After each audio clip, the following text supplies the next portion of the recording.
Dugaan korupsi proyek pengadaan alat pelindung diri atau APD COVID-19 kini terus didalami oleh KPK.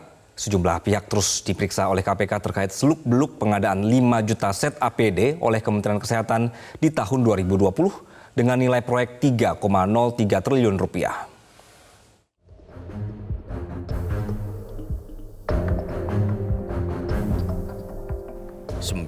Januari lalu, KPK kembali memeriksa mantan Ketua Pusat Krisis Kemenkes, Budi Silvana, untuk kedua kalinya setelah dinyatakan sebagai tersangka. Budi Silvana sebenarnya sudah ditetapkan sebagai tersangka sejak 25 September 2023. Namun hingga kini, KPK belum juga mengumumkan nama-nama tersangkanya kepada publik. Saya Satrio Wibowo, Jenderal Bintang 5 APD, di sini melaporkan dari seluruh para pekerja. Kita lihat semua para pekerja di sini. Kita beri tepuk tangan dulu semuanya. Kuat diduga, Satrio Wibowo tidak sendirian menikmati hasil korupsinya. Sosok yang mengaku sebagai Jenderal Bintang 5 APD ini ternyata juga menggandeng sederet politisi partai berdiri di belakang perusahaannya.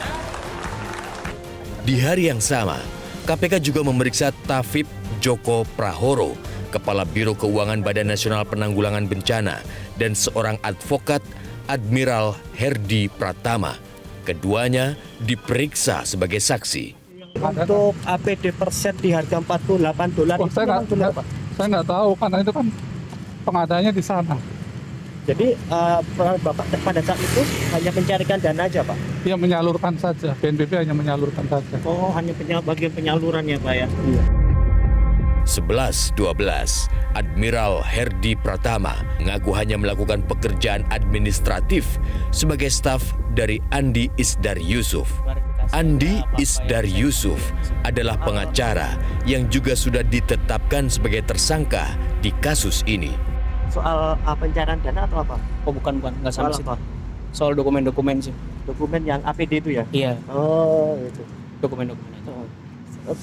Kejanggalan tersebut juga diendus oleh Lembaga Kebijakan Pengadaan Barang Jasa Pemerintah hingga diminta membatalkan kontrak. LKPP menilai proyek pengadaan APD COVID-19 tahun 2020 sudah cacat sejak awal. Ya kita lihat dia siapa. Di depan nggak ada, pihaknya ada 2, tapi kok di tanda tangan kontraknya ada 3 gitu loh. Itu yang kita nggak ada di Perpres karena pengadaan itu hanya 2 pihak. Pihak pertama dan pihak kedua tadi.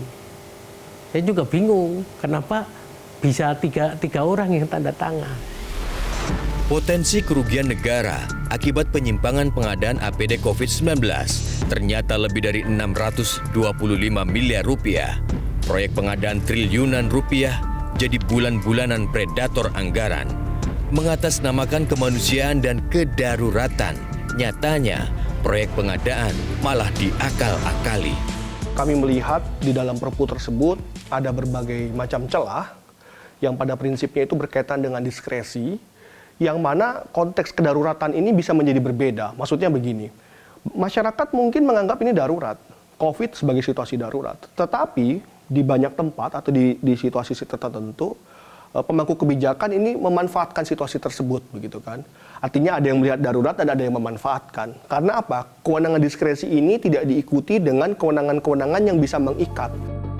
Kuat diduga, proyek pengadaan APD saat pandemi jadi ajang bagi-bagi jatah segelintir kelompok kepentingan. Cukup bermodal KTBLC dan sedikit polesan bualan, proyek triliunan rupiah hinggap di genggaman tangan. Jelajahi cara baru mendapatkan informasi. Download Metro TV Extend sekarang.